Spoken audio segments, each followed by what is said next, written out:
Joshua Van Flyweight ဂျာဇာပလင်ကာကွယ်ခြင်းချန်ပီယံကဘကိုဆက်လက်ထိန်းသိမ်းသွားနိုင်မလားဒါမှမဟုတ်ဒီလာမယ့်တနင်္ဂနွေနေ့မှာကျွန်တော်တို့ရဲ့ The Fearless Joshua Van သူ့ရဲ့ပထမဦးဆုံးသော Flyweight ကဘကိုကာကွယ်ဖို့ရှိပါတယ်ဒီပွဲကရိုးပွဲတစ်ပွဲမဟုတ်ပါဘူးဘာဖြစ်လို့လဲဆိုတော့ဒီမှာသူက UFC ရဲ့အနာဂတ်ကျပင်းတွေဘာကြောင့်ဆက်ရှိနေရလဲဆိုတော့ကဘာကိုထပ်မံတက်ပြရမယ်ခွင့်ရေးပဲဖြစ်ပါတယ်ပြီးတော့ဒီကဘကာကွယ်ပွဲတွေကရန်ရေးကြည့်တယ်ပေါ့ဘာဖြစ်လို့လဲဆိုတော့ဒီ fighter တယောက်အတွက်က fighter တယောက်အတွက်ကပန်းရဖို့ထက်ကဘက်ကိုကာကွယ်နိုင်ဖို့ကဒါပို့ပြီးတော့ခက်ခဲတယ်ပေါ့နော်ဘာဖြစ်လို့လဲဆိုလို့ရှိရင်ဒီ weight တန်းထဲမှာ ranking ဝင်တဲ့ fighter တိုင်းကအားလုံးက champion ဖြစ်ချင်ကြတာပဲအဲ့တော့ဒီ fighter champion ရဲ့ဒီကစားပုံတွေသူ့ရဲ့ hard work တွေအကုန်လုံးဒါနည်းနည်းညာလေ့လာထားကြတာပြီးတော့အားလုံးကလည်းဒါ champion ကိုထိုးကြခြင်းလို့ပတ်တကူစူးစမ်းနေကြတာပေါ့ဒီ ranking နဲ့နောက်ပိုင်းမှာဒီ ranking ဝင်တဲ့ fighter တိုင်း champion ဖြစ်ချင်ကြတာကြီးပဲပေါ့နော်အဲဒါကြောင့်မလို့ fighter တယောက်တည်းဒါကဘက်ရဖို့ထက်အဲ့ကဘက်ကိုကာကွယ်နိုင်ဖို့ကပို့ပြီးတော့ဒါရေးကြည့်တယ်ပေါ့နော်အခုကဒီ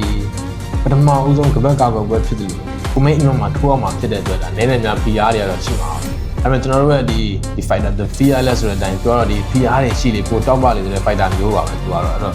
စိုးရင်ကြတော့မရှိပါဘူးသူကဒီတိုင်ဝမ်မှာသူ့ရဲ့ Joshua ရဲ့ဒီ opponent တဲ့တိုင်ဘက်ကတော့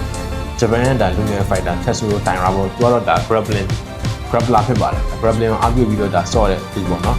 အဲ့တော့ဒီ pressure striker နဲ့လုံးဝဒါ grappler ထိပ်တိုက်တွေ့တဲ့ပွဲပါပဲအဲ့တော့ Joshua Van ဒါ take down defense တွေကိုလည်းဒါဒီဘက်မှာဖြေထုတ်မှာအောင်သူက take down defense ပိုင်းကဘယ်လောက်ရှိလဲဆိုတော့ဒီဘက်မှာပြေးဝမြင်ရမှာပေါ့အဲ့တော့ဒီ Tatsuro Taira Joshua Van နဲ့ထိုးတက်ခဲ့တဲ့ Brandon Rival နဲ့တွားပြီးတော့တွေးလွှဲကျင်တော့လည်းကျွန်တော်တို့တွေ့ရတယ်ပေါ့အဲ့ဒါလုံးဝ Joshua Van တို့တော့ဒါ၄ view အပိုင်းရဒါကြီးမောင်းတာအန်ဒီရရှိတဲ့ဒါစိန်ခေါ်မှုတူပါဘာဖြစ်လို့လဲဆိုတော့ဒီ Rival ကဒါ Van နဲ့15မိနစ်လုံးဒါဒီလိုပြန်ကိုလိုရှင်းပြီးတော့ပြင်းခဲ့ကြတာဆိုတော့ Van ဒီတက်လုံးတက်ကွက်တွေလက်သီးချက်တွေကဘယ်လောက်မြန်လဲသူဘယ်နေရာမှာ gap ဖြစ်လဲဒါတွေကိုဒါကောင်းကောင်းဒါထိုင်ရောင်ဝင်အောင်မယ်ဆိုတာလုံးဝကြီးဒါသိကြတယ်ပေါ့နော်ဘာဖြစ်လို့လဲဆိုတော့ဒီ rival ကလည်းလုံးဝဒါ fan အောင်မကျင်တတ်တာရှိတယ်ဘာလို့လဲသူကထိုးလိုက်ရတယ်သူ ranking 1နေရာနေတာ ranking တင်ဘက်ကကောင်းလို့သူလက်ခံပြီးထိုးပေးလိုက်ရပြီဒါသူညှော်နေနားတဲ့သူ့ရဲ့အရှုံးပေါ့အဲ့ one နဲ့သူရခဲ့တဲ့တန်ရာတွေရှိတယ်ဒီအရှုံးကိုလုံးဝမကျင်တော့ဘာလို့လဲဒါသိတာလေဘာဖြစ်လို့လဲဆိုတော့ဒါဒီ Tatsuro Taira ဒါ rival ကဒါဘဲကိုခွဲခဲ့ပေးတာပေါ့နော်ဒါပေမဲ့ Taira လည်းဒါယူမန်ချက်ကြီးတယ်ဘာဖြစ်လို့သူကဒီပထမဆုံးပြောလဲဂျပန်ရဲ့ဒီ UFC champion ဖြစ်ချင်တာ哦ဒီ Asian ဒုတိယပေါ့ဗျာဒုတိယ champion ဒီ UFC ရဲ့သူကလည်းဖြစ်ချင်တာညီမညက်ကကြီးတယ်အဲ့တော့သူရှုံးခဲ့ဦးတဲ့ rival ဒီမှာသွားပြီးတော့ဒါလေ့ကျင့်နေဆိုရဲဗျာခင်ဗျားတို့ဒါစဉ်းစားကြည့်လို့ရတယ်ဗျာ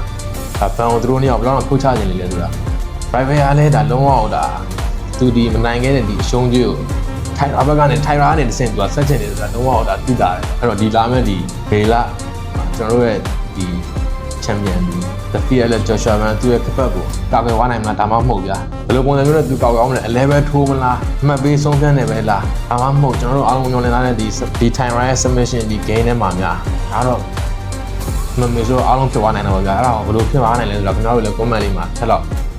မှန်ပေးခဲ့ကြပါဦး